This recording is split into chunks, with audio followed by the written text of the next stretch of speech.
That's okay. Hi, and welcome to the Borealis Show. I'm very pleased to have Danielle with me today.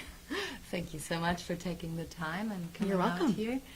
And it's been a very sad and tough day because we all probably heard the news from New Zealand, and I'm usually really bad in finding the right words. I always feel like it's not sensitive enough. I'm just speechless with what happened there, and I'm very sorry, and hope we can all find a minute today and think of the people, like the families of the victims, because this is so unnecessary and evil, and I'm just speechless and very, very sorry for what happened there. Yeah, and we just are just sending, like you said, there's no words that you can offer that kind of describe this horror, but we just offer our love to all our little Kiwis out there, and just know that Canada loves you, and we're just doing our part. Yeah. And yeah. All right. There were two messages I wanted to send out this week, two things that I've learned, but I'm going to reduce it to one to make it a little shorter. One thing that I realized is that your health is the most precious asset that you own. Like, nothing is more important and precious than your health. And if you're healthy, please be grateful for it every day, because it can be taken away from you in an instant. Doesn't mean you have to live in fear, but just be appreciative of your health and the people in your life that are healthy. And if you are sick, or if you are in doubt of being healthy, then go to a doctor, and if this doctor only prescribes you pills against the pain, then go to another doctor, and be really relentless, reckless. Ask your questions until you get your answers, because some people out there, some doctors, I find are getting more and more lazy, and people are more and more they don't question, they just swallow the pills, and then the pain is gone, and you didn't go to the root cause, and then it gets even worse at the end of the day. So my little message for you this week is appreciate your health, and if you have to go see a doctor, get a second opinion if you went to one, and please. And be all open to all aspects of health. Yeah. Sometimes I think medicine should be a little more holistic. Mm-hmm. Kind of that Patch Adams, where he's a medical doctor, but he doesn't rule out other therapies, mm-hmm. and very holistic. And so maybe go see a naturopath, go talk to a psychologist. Yeah. Sometimes those physical things we hold in or the emotional, mental things have physical manifestations. Yeah. And sometimes you need that approach, and be open to all that life is teaching. So that was a very precious addition. Thank you so much. So that's my little start for today. And Danielle is here today, probably well known in the community. She has her own show here on, is it Tuesdays? Tuesday nights. On Tuesday nights. And with a different co-host, but I love this co-host. I guess I'm not a co-host. With your lovely accent. Oh, merci. Tu parles français? Un petit peu, oui. Ah, ma mère est française. Oh, parfait. All good. All right. It's so charming. Thank you. Thank you. You're welcome. So I think a friend of yours tagged you in one of my posts. Yeah. That was you, no? So I posted that I wanted a feminist on my show because I wanted to have a juicy conversation. Friendly and juicy. Juicy. And then, a friend tagged you. And, of course, my question that is burning in my chest is, why does your friend think that you are a feminist? What makes you a feminist? But first of all, I want you to introduce yourself to my lovely people out there. All right. And Well- what you do. And Hello. Oh, what I do. Okay. Hello, my name's Danielle Lowe. I am owner and operator of I Am Eve Events. I also host a show, Soapbox Union, with Cammie Edwards. And let's see, I wear many hats. I'm a mom. I'm a substitute teacher. Yes, I'll admit it. And I think I was actually surprised when she tagged me as a feminist because I love women, but I love humankind. I don't think you can really excel or achieve anything without love for everyone, men and women. So I'm an advocate for like people, but just this last, I don't know, like little while, I've thought women really need a voice. They need a place to meet, to share their stories. We have to say like how many thousand more words than men a day. We need to be together. And I know you've said this on some of your shows about women really helping each other and connecting without that competition. that's seldom. It doesn't happen. No, it's not seldom. I think we get fed it a little more, or it's subtle and we don't recognize it. But so maybe in that way, I'm the feminist against just That's great. against That's great. like that competition because we need connection and story. We don't need competition. Like No. there's too much competition out there, and So I can see that. do you feel competitive towards other women? I used to, but I'm letting go of that, and it makes me I'm so much more at peace and happy. Right. And you said letting go. Like, what are you doing to let go? I try to see the other woman as a human being who is doing her best to be herself. And if I spot insecurities, then I will not make her feel even more insecure. Okay. And if she makes me feel insecure, then I will maybe talk about it, but not become defensive and fight back. Ugh. Because this is what I used to do. I used Yeah. to feel threatened, and then I would either run away or be an asshole. Like, honestly, it's stressful because you're always in a fight or flight mode and aggressive or not, and Or freeze. or freeze. Flight, fright, or freeze. Say that 3 times fast. yes, no, I'm not going to do this. And I'm so much more relaxed now around women. Yeah. And it's maybe also because of my age. I'm over 30 now, and maybe everything is relaxed. Maybe in the 20s it is stressful, and that's how it is. But maybe if we can help the younger ladies out there, that we can let go of that. Well, and I think what I heard from what you were saying, too, is that self-awareness of I'm happier when I'm not competing. Oh, yeah. And there is enough success and enough joy, enough money, enough love, enough peace for everyone. Yeah. I really truly believe that. I had to practice, like physically practice every morning. I would open this book, and it had 100 fabulous women who have done amazing things with their life. And I had to pull it open and read a little biography about them, and then close the book and say, like, her success takes nothing away from me, and I'm happy for her because she's done this, and it blesses my life, blesses me, blesses others. She's an example, instead of that competition. Because Jealousy. yeah, it's that one kind of thing that we don't admit to very easily. Because mine wasn't so much I'm jealous.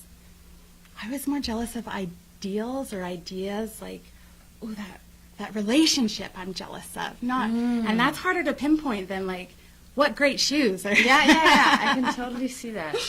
And it's on a deeper level, I would even say. Yeah. Because how is your you are married. I'm married. You're married so far. But how was your dating experiences? If you can talk about this, or can you not? Oh, I totally will. I don't care. Yeah. So because you said you were jealous of other people's relationships. Yeah. Well, like let's start at the beginning. Here I am, a little baby. I have this really unique childhood experience because my mom and dad, I was raised by this French, like, cultured woman who was born and raised in France. And so she brings just a whole nother culture and life to this little, small southern Alberta town.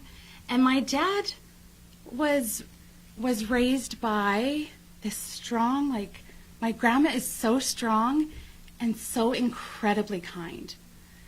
And just give you the shirt off her back. Like, she had nothing, but she just gave everything. And her husband, who she divorced at a time when women didn't divorce, was kind of the town drunk. So my dad grew up with no dad and was able to actually give me a very good experience. Thanks, Dad. And then, you know, like, just how circumstances play out. And I will share anything, but sometimes when stories involve other people, you can't tell, like, I'll tell you in a relationship. I know he wouldn't want me to throw everything out, but my parents divorced, and he kind of went through a phase where he was probably grieving a lot of things and processing a lot of things, and kind of was absent for 10 years of my life, like in and out. And now I'd say he's mostly back, but just, you know, just how life plays out. So I feel really blessed to actually have a really good childhood with, I can relate to those people, but I can also relate to that feeling of, how does someone you love and admire peace out on you? And I know he gave me more than he got. And so I just look at that and say, like, thank you for trying to stop your cycle. And you've given me more pieces to help stop mine. And that's kind of where we're going with that. I forgot the question. Dating. Relationships. How dating? No. But so, you're not too far off. So it's always best to go to those relationships and how you. That's awesome. Like how you interact with your parents, right? You have to go back. That's how That's the root. So I have really healthy attachments with them, but this is so fun. I have 4 siblings. I'm the shy one of the family, which you can just imagine my older sister, who's like 10 times louder. And just like, she has friends everywhere around the world because everyone has the potential to be her best friend. And then I have a brother who's 2 years younger, and he was wild ADHD. And so we moved to this small town, and Jen and I are walking home from school, and Matt is on the handlebars, like he's maybe 8 years old, of this like 14-year-old kid on the handlebars getting doubled home. And he's like, "Thanks, Nate, for the ride." We're like, "Matt, who's that?" "It's my new friend Nate. Like, he said he'd bring me home from school." Like, so I had 2 loud personalities, and I was really quiet, really a pleaser. And even though my mom and sister say it's not authentic to say I was shy, I was terribly shy. And I wanted to please, wanted to, you know, not rock the boat. My older sister, I'd be like, note to self, do not steal the car at 14, because she got in a lot of trouble. And so you wanted to be the good one as well? Oh, yeah. No. I mean, my sister wasn't really bad, but, you know, she fought for, like, later curfews. But, yeah, she's a good advocate. So those relationships and attachments, I was always really shy, really insecure. And let's see how to say this next part. So before you're 8, I kind of feel like at 8 you know between right and wrong, and you know that's where you really get that sense of what's right, what's wrong, and you have a better moral compass. But so before I was 8, before I was 8, I always thought it was sexual abuse. But I later learned that it's called inappropriate sexual contact if it's not an adult or someone with like more power over you. Mm-hmm. So I always carried that with me too, of like, oh, I felt like I'm very Christian and religious, so it felt really dirty and gross, and I had a lot of self-shame about that. Mm-hmm. And then at 12, how do I say that? Okay, so at 12 I thought, it happened before I was 8, and then, you get all those hormones, and you're growing older, and trying to figure out, like, how all that is working inside you. And I really I remembered that shame and that grossness, and I felt like that I had no worth, and I wouldn't tell my parents about it, and I gave it no voice, and so it was starting to destroy me, until I came up with the idea that actually my only option is to end my life, which sounds super dramatic, but I am. At 12? Yeah, I'm I live in drama only because before I was ADHD, I couldn't see the end. And so everything was so emotional. And my family will say I am dramatic, which I am. And I've done a lot of work on, like, hey ho. But is there a difference for you between being dramatic and feeling a lot? Feeling a lot. Yes, for me, being dramatic, that's kind of, they don't value how you feel if they say that. Because you really feel that feeling. Why would you play it? You need to go talk to my mom and my sister. No, I'm just joking. You know what? That's just how they see it. Okay, but how do you see it? I think, yes, I'm a feeler. There is an element, though, that you get to control how much drama is in your life. Yeah, okay, I can see that. And so that's where I say, as a 12-year-old girl, to think that at 8, because of those things, like 7 or 8, that's a pretty dramatic response to think my only option was end my life. And that was sincerely my only option in my brain, which I think that's kind of a dramatic response, right? Like, it's extreme. Yeah. Extreme. Dramatic, extreme. How did you get out of this? Well, maybe I laugh when I'm nervous, but I actually, like, just from telling you that circumstance, I really believe that all parts of our life are given to us to teach us things, to teach us lessons, to help us grow. And some of that growth only comes as you share your story. And so at 12, I went to my bathroom and I was going to drink some jewelry cleaner, which is not an easy way to die. Like, that's really awful. You don't, not that there's a good way to kill yourself, but I thought that would be more like you drink it and then just go to sleep. But before I put that cup to my mouth, I just set it down and I kind of crumbled, because I've been taught this great faith in God, and yet I really struggled with the idea of, how does a God who has all power let this happen to just this innocent child before she knows what's right or wrong? And I thought, I'll show you the ultimate, screw you, God. I'm going to just kill myself. And before I did it, I just put that cup back, and I crumbled. I knelt down, and I just thought, can you love me? Because I hate myself. There's no worth. It was just this self-hatred. And as I just threw that out in prayer, and to me it's prayer to God, if it's you, to the universe, whoever that is.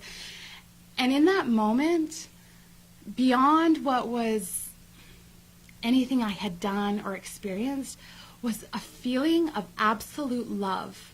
Love not based on anything I would do or had done, but just love for being. And love for being a child of God. And that idea started me on a process of getting help, of figuring it out. of realizing that all these things come to us to help others on their journey too. So I've shared that story with so many different people. And it's amazing that often when I share it, they'll say, I've never heard anyone talk about that so casually. Like, I've never shared that with anyone. Like, they'll say things like that to me, and I think, oh my goodness. When you read the stats, it's 1 out of 6 males, 1 out of 3 females. It's huge. Yeah. And we're just saying, we're not even talking about it. Yeah. I mean, we are, and, hashtag Me Too. There's things where we are, but not enough. No. I think we have so many more similar stories Yeah. than we imagine. I would have been horrified at 12 years old to say that to my parents. I didn't tell my parents till I was 19. I actually told other people before I told them. And what I found is the more I shared, the more people were able to get their own help and get their own healing and just not feel so isolated and alone. Yeah. And so that I believe that if we share the ugly stories, the ones that we think, I'd like to just tuck that away, clean it in, close the door, I say rip that door open. People are putting your life because they need to hear that. Yeah. And who do you want? Do you want someone who's never experienced that to say, oh, it's going to get better? Like, no way. You want someone who's been down in the trenches, who knows what you've gone through, and who can say, here's my hand. I felt it. This will get better. This will be part of your story. It will not define you, but it will be a part and a card you can play when someone is down there saying, help me, I feel worthless. Yeah. Help me, I don't know what to do. Yeah. Or there only seems like really nasty options in life. And so I think let's just share it. Absolutely. Because in sharing, or let's say in not sharing, you withhold a space that you could hold for someone who is in pain. Exactly. Right? You could give them the safe space where they can express themselves and get rid of their shame and feel lighter without you feeling heavier. Yeah. And then they can let go. And when your story has meaning and purpose and you can see, oh my goodness, I was placed just in this moment to share this story with this person. You would do, not that you would do it again. I don't condone abuse or get out of those situations. I'm an advocate for not doing it. But when your story has meaning and you can see that you lift someone else, you don't regret it anymore. You don't find disgust in it. It's a moment of time that I'd say, if the Lord needed me to do that so that I could come and talk to you, talk to viewers out there, or just share it to the one person beside me, then I will, because what does it matter? It's my truth whether I share it or not. Yeah. But when it gives it meaning and purpose, then, wow, you just find that connection that you can't in any other way, and you find that hope that you couldn't give had you not just felt those feelings. So I've had great friendships, even just acquaintances, or turn into something really nice just because of that. So in dating, how did that affect dating and how you see? Because the abuse was from a man, by a man. Oh, that's a question. No. Okay, then answer. But did it influence your relationships?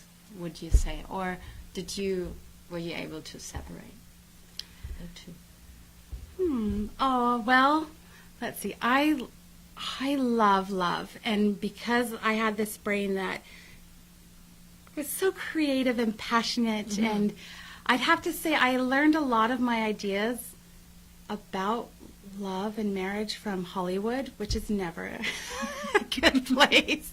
Don't learn it. It's not true.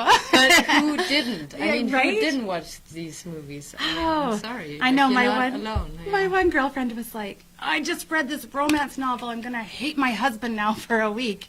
And it's probably true. But I had to realize that So I actually didn't tell my parents from till I was about 19 or 20, maybe 20, 21. And just because I knew they'd ask me and I didn't want to tell them, that was a bad choice. I should have just told them. And I probably could have had counseling earlier and they would have helped me out. But, you know, you get there when you get there. Yeah. Love that little girl. But if for anyone that is holding those things in with loved ones, definitely with loved ones, share them. You know, it changes the relationship as soon as you open up. Yeah, completely. Yeah. And my parents were like, "Why didn't you tell us? Yeah. We would have. We would have helped. Yeah, we would have helped." And I don't know. So in relationships, I would like dive in, dive out, dive in, dive out. There's one little boy that he called himself the Weasel. He was just this lovely little, I loved him. And we dated 5 years, like off and on. And it was, I would date him and be madly in love with him and then kind of run away. And then date him. And I would do things like cheat on him. But then I'd feel like guilty, so I'd tell him. It's kind of this roller coaster, up and down, up and down. And actually, he was in between every boyfriend until I married and met my husband. And then no more. Yeah, and then you ended it. Yeah. Funny, eh? Okay, so your relationships were like on and off, and you were On and like off. you didn't I want to dated- settle. I dated some really nice boys, and and probably some not so nice ones, and I could never really commit. And actually, marrying Dave, it was funny because I said too, I remember thinking in my heart, I don't love you as much as I love this other boy because we You told him? Maybe I said it here. Yeah. But we have talked about it since. Okay. I mean, you have stories before you get married. Yeah.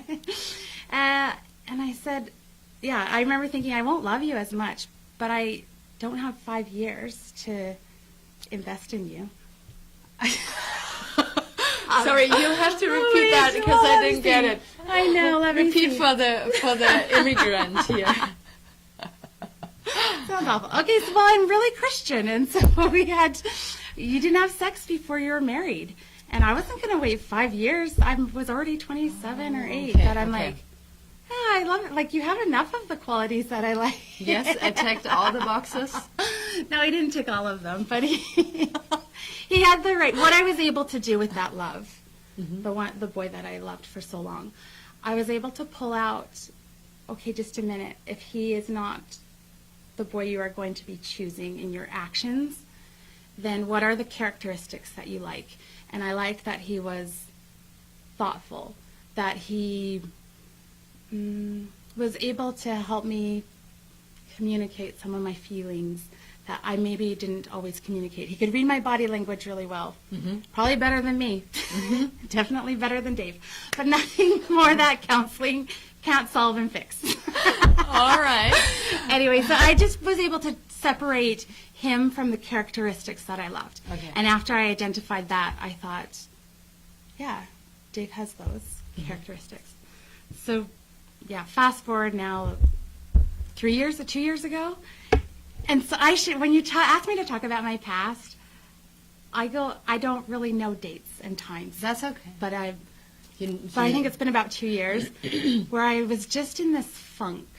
And I thought, first it was marriage, because marriage is hard. And then it was kids, because kids were hard. But as I went and attacked each of those pieces of my life, I kind of thought, what is this? Is this depression? Is this... I had no idea. But I just knew something wasn't right. Right, okay. For instance, when you go in a room and you see that there's like a sock over here and, just things that are around the house, I couldn't go pick up the sock and put it away or pick up the shirt. I had to take a broom and sweep it all into the middle of my floor. And then once it was all together, then I could attack the pile. I knew that wasn't probably normal. Okay. Right? Okay. you should be able to tell yourself, like, go pick up the sock. I was like, no, we could just. And what I really learned in that lesson of being crazy with my little broom on the couch, like sweeping everything, was you have to ask for help. And when I get too caught up in the ask for help and let go of imperfection, those were 2 lessons. And in asking for help and letting go of perfection was a real game changer for me, and kind of got me to this point where, like, oh, but there's still something off mentally and I can't define it. And that's when I thought, well, maybe it's depression. And then I ran into this girl who also shared her story. And it was at the time where I'm like, okay, fine, I'm just going to call the doctor. And if a pill's going to make me happier, I'm happy to do that. You were desperate. You just wanted, like, better. Yeah, feeling better. I wanted to kind of like to love and to really feel and to be appreciative of my life. And so I ran into her, and she just shared with me her story. She said, I was misdiagnosed with depression, but I'm actually ADHD. And I was like, oh no, I know ADHD is usually in your family, and I think it comes in generations before mine, but you have to, I think it got diagnosed with a lot of alcohol and addictions and whatnot. And I know it runs in my family. My brother is crazy ADHD, and I thought, I'm not like him. I graduated university with 2 degrees with great distinction. Like, I'm high functioning, but I couldn't function in my life. And so when she said that to me, I kind of thought, oh, I think this might be it. And so, interesting enough, the day I called the doctor to make the appointment, of course you have to wait because it's not total emergency. And that day, I had started cleaning my laundry room. And by 2 o'clock, I had about 7 rooms, 3/4 of the way clean. And because I'm with it enough, I could kind of tidy things up before people came home. And then the next day, I went to go teach a Zumba class. And when the teacher who I taught for, she gave me the check. And when I look at the check, I see that she's paid me for this class, and I had taught a class the year before. And I knew she hadn't paid me for it, but every time I found my phone or remembered, by the time I had got that all organized, I just didn't even know anymore. And I had forgotten. So when I saw it, I thought, oh, you're paying me for last year too? And she's like, yeah. I said, I just called the doctor for ADD. And she's like, I kind of thought so. Anyway, so yeah. And I mean, even talking to me here, you can see I kind of jump. That's okay. That's fine. Nights are harder for me. I'm like, we should really film in the morning. It would be. Oh, that would be better? Oh, yeah. Oh, shoot. It's okay. Well, I hope you feel comfortable. I totally do. Okay. So that was your story around dating and marriage and how you discovered, okay, there's something I want to find out about myself, and you went to see the doctor. Yeah. And then I hope you felt better. You said for advocating for yourself at the doctor. When I told the doctor kind of those stories, he said, sounds like a busy mom. And I said to him, this decision was not made last week. I have been wrestling with this for like 2 years probably. Yeah. And I said, you need to really look, like I said, okay, so it's in my family, and I started to list all the qualities or characteristics that say yes, and I really did have to advocate for myself. And even actually after, there were people that said, you don't have it. And I just thought, I don't care what you think. I know how my brain feels. And you can only do so much. Like when you're starting, they give you build up, right, to see what you need. And it was so funny because I could tell right away when the medicine was done, because my head felt swishy and swimmy, and you can't think through the consequence of all the actions or choices. And so it was funny because I said to my counselor, was about 3 weeks after. I said, well, what do you think? People are telling me they haven't noticed any difference, but I noticed a difference. Mm-hmm. And he said, we've still touched on 2 or 3 subjects, but this is the most direct I've ever seen you. And I was like, yeah. Mm-hmm. And the next day, when I came back, the next day I had talked to him, and I felt so swishy in my head, and I thought, oh no, this is just placebo. Like, this isn't really working. And I looked down on the corner of my bed, and I saw my medicine that I have.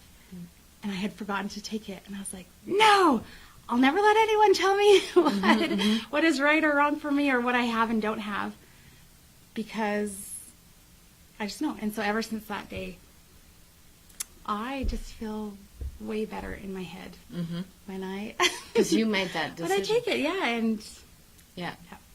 So that part has helped a tremendous amount with relationships. Okay. Because you can think through the whole process. You're not just living in the emotion I feel right now, Okay. and everything is in this moment. You can look past and say, I might feel upset with what you said, but this isn't my game changer, or this isn't my So you line of- changed your reaction to some situations, or you are more aware of what's going on inside of you, and then you just let the situation sink in and then react? Oh, I have a lot of years of bad habits. I'd love for it to be to be just like that.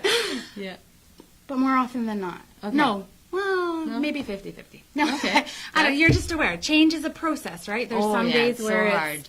where you get it and you're like, Yeah. yeah, and then the next day, Yeah. Not good. All right. If we can go back to feminism, oh yeah. what is feminism for you? Okay. What would you say? I mean, look at it, it's like a disappearing gift.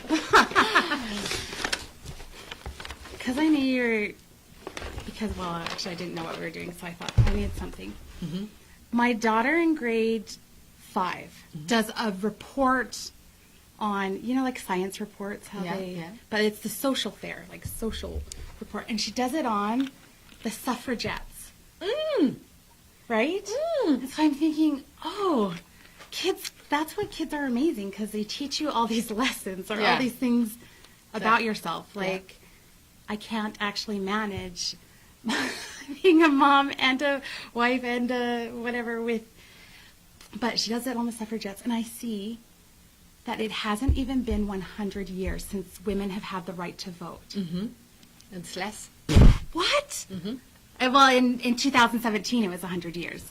And I thought, you've got to be kidding me. And I remember just looking like, when did provinces and when did countries give women the right to vote? And then looking at what countries women still can't vote. And no way. Like, no. The only reason why I think the world is going to be so successful is because women who are so connected and love so much and raise babies and teach them, because that's really the age where change occurs, is in that generation. And I think, like, you got to be kidding me. This is like the only time where there are no limits for us.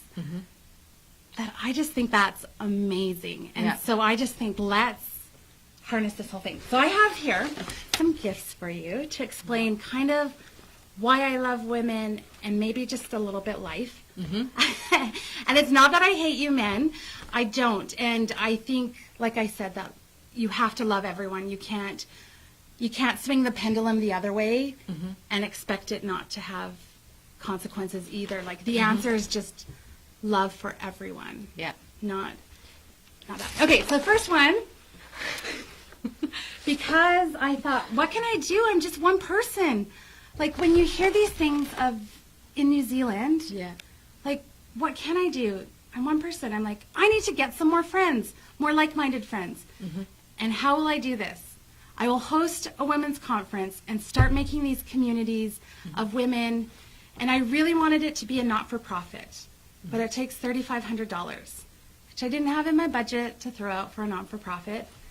And so I thought, okay, I'm just going to do the conferences, and when I can pay for that with the conferences, we'll do not-for-profit. And then, but anyway, so the first one we had in February, this is my first gift to you. So it was called Believe in Love. I've heard about it. Because I thought, what are we supposed to do with all these changes? Wait 1 second. What are we supposed to do with all these horrific things? Like, what can we do? I'm like, we fight back with love. That's what all good people do. But, so this is just the cover of it. The other thing that, and it was good. It didn't make, it made $88. So we're a little shy of the $3,500, but it will come. In October, we're doing our next one, and it's called Ever Thankful, and this is the first gift to you. Dr. Robert Emmons has a decade of research on gratitude. And this little tool right here, it's a pen or a pencil or even your phone, because you can record gratitude on it. He has a 21-day gratitude challenge, and that's what this gift is. You survey yourself. Are you a recorder of gratitude? Not yet. Like I have my gratitude meditation, but Okay. I don't write it.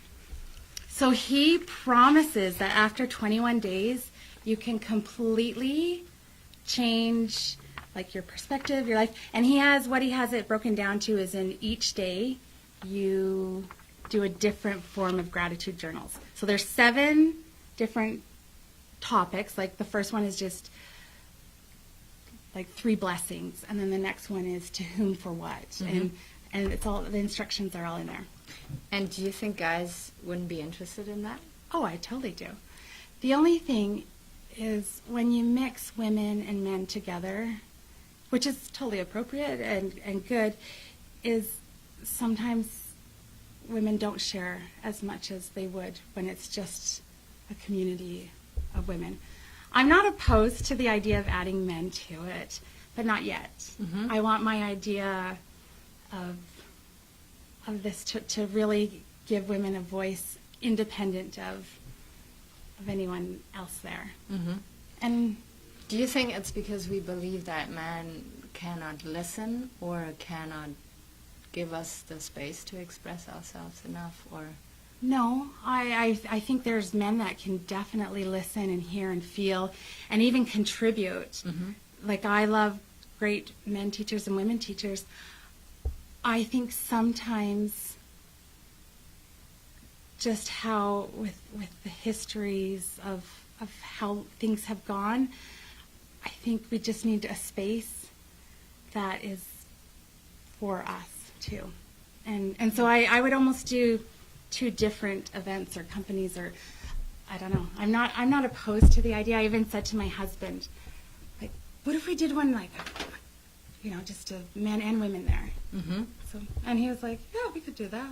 To change it up a little bit too. But for this idea, I really wanted it women, and I wanted to eventually start a scholarship where, get them educated back to school. Because I think when you educate a woman, you educate generations. Just because I even said to my husband on the way home from the ski hill, I'm like, you will never know what it's like to go to work and be thinking about how am I going to help, my daughter get out of bed, and how, I said, you go to work and you do your work life, but you're not thinking. He's like, well, I think sometimes what's for dinner, and if it's not made, I'll come help. I'm like, yeah, see, you did. And I mean, he is good and does and helps and supports. I said, but you just won't get it because, I mean, he's invested in our kids and he cares, but it's just not the way that I don't know. I mean, he can definitely develop him. It's just not the same. We are different. And it's but not that's good, no? Yeah, it does. I mean, you can support each other in that way, but yeah, I can imagine that sometimes it's also hard to understand the other part because it's so different. Yeah. Like the mindset. And just, how about you? Would you share everything in front of a man? Yeah. Yeah, I think I would too. It wouldn't bother me, but I do recognize that it's still pretty Because sensitive to I sound. believe especially if I'm heterosexual and I want to have a healthy relationship with a man, Yeah. then I shouldn't hold back from anything. Otherwise, I'm the one who's preventing the relationship to become deeper. And that was always my problem. I was always the one with the huge The wall. walls and smiley face and ha ha ha, cute, but huge emotional walls. And yeah, I learned to open up. The hard thing too is when you share all those feelings, it gets really tricky to separate that good feeling you have from hearing a story of truth and mix it with like love and passion for that person too, right? Like, and sometimes when you intermix men in there too, not that that's a bad thing, but sometimes that can also happen. And I can also see women, nothing against women, but how the competitiveness would rise. Conversations change. They do change when there's a man in there. Yeah. Sometimes we get a little more giggly or a little more, that notice me, I want attention. Yeah. Where, I am not opposed to it. And I have gone back and forth because I do think, of course, men benefit from community, benefit from these stories, kind of things. from those kinds of activities, Yeah. for sure. Yeah. All right, next gift. I'll let you choose the next one in there. Why so many gifts? Oh, My it's God. to keep me on focused. All right. I'm like, if I don't bring something. So, so reach kind in. of you. Okay. Just reach it. Yeah. Okay. Oh, this is such a cute box. Isn't it adorable? Yeah. Because we love gifts and they make us feel good. Should I open it? Yeah. You'll see. Don't get to. So 2 things are in there. First, do you know what this is? It's a heart rock. Yes. Aw, gathered in nature, just for you. Oh, thank you so much. And because I think we did one episode on rocks and minerals. Yeah. And just about our connection to Earth. And when I said holistic healing, I don't know whether it's placebo or not, but I kind of believe the Earth has energy and power, and it was created for us to be enjoyed and to help us. And so I have trained my children. They just look for heart rocks wherever we go. Oh, that's and so cute. that's one that I offer and give. Thank you so much. Right? Yeah, thank you. And then it's just a little pendant. One of my favorite signs is infinity sign. So it's just a little... Man, you're spoiling me. I know. For That is so kind. Yeah. Infinity, think about it, love it, Mm-hmm. ponder it. Yeah. enjoy And it. I believe, like going back to nature, we come from nature. Right? And we're just so disconnected now that, it's tough for me to imagine how people, are afraid of nature at times, because I believe that's where we're coming from. And going back to nature is going to heal us. Yes. That's like...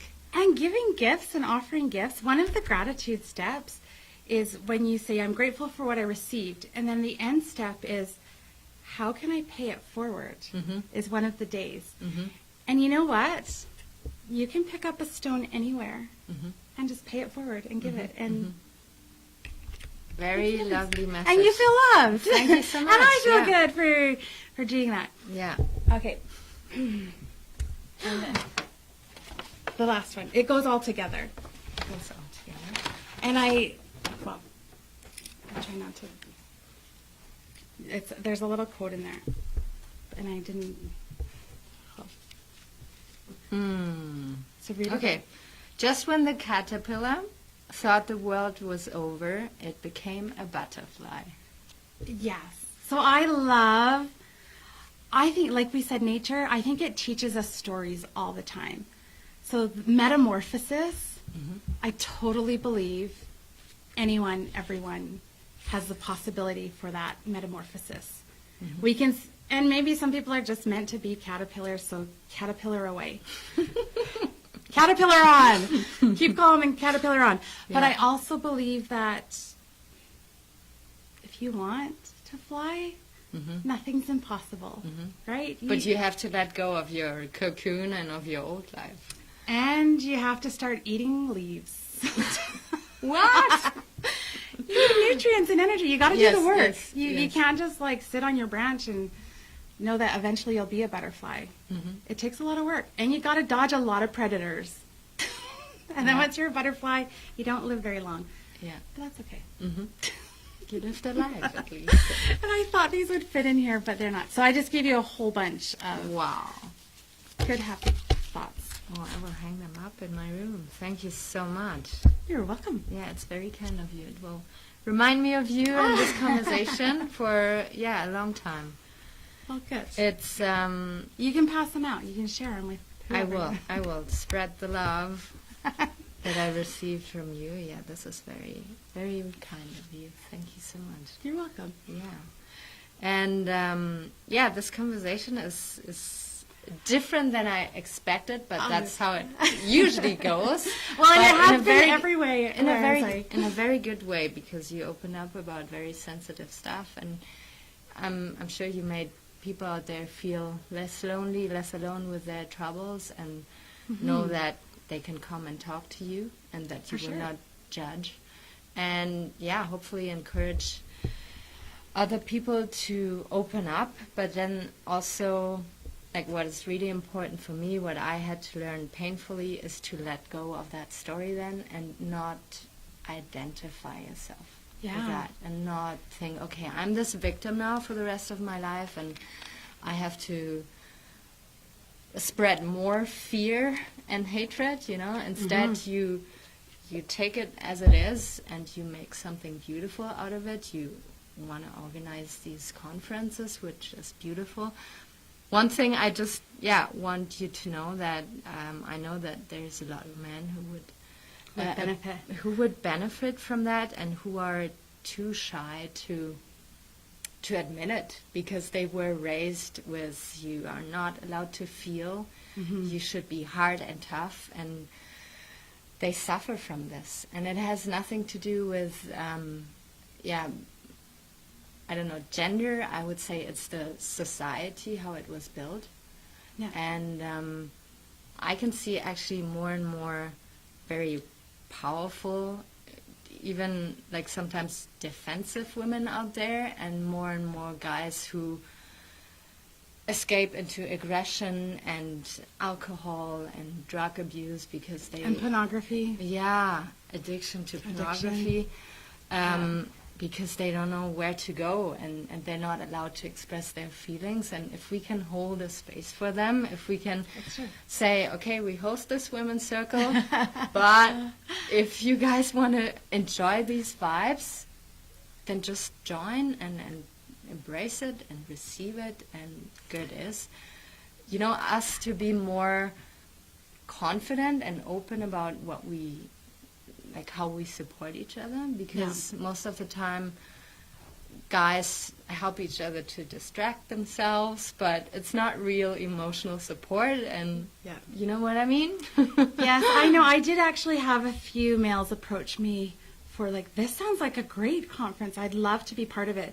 Because really what my thought was behind this conference is, I didn't want headline amazing people. I wanted everyday normal people to come and just share their story, and then to connect and to create community. And so looking back, I think I did a good job of connecting people with story, but not with each other in the conference. I felt like a lot of people left not knowing more than who was at their table. And so going forward, I do want a greater connection and more time to share their story. So it really is not about the headline speaker, but about beautiful conversations. Yes, thank you. And I want it where it can be, so you host your event too, and that it's just really an easy thing for people to replicate and host their own. And you can do it on whatever scale you want. But I'm just a believer of the more people giving little, it's a just bigger effect, right? Is your spiritual animal the bee? Like, are you a little bee that pollinates? I wish I did. Lately I've been buying bees. bead jewelry. Well, you see, yeah, and you help people to grow and to, not feel small anymore, and just come out and speak. And you don't need to be this, speaker who's done it for so many years and has the experience. You can speak even though you have no experience. Right? Well, like here's a for instance. So there was one lady at my conference who shared about she couldn't tie up her shoes. And because she was too overweight, she had bought these new shoes for an event and she couldn't tie up her shoes or lace them up. And that kind of got her on a path of exercise and health and choosing healthy living.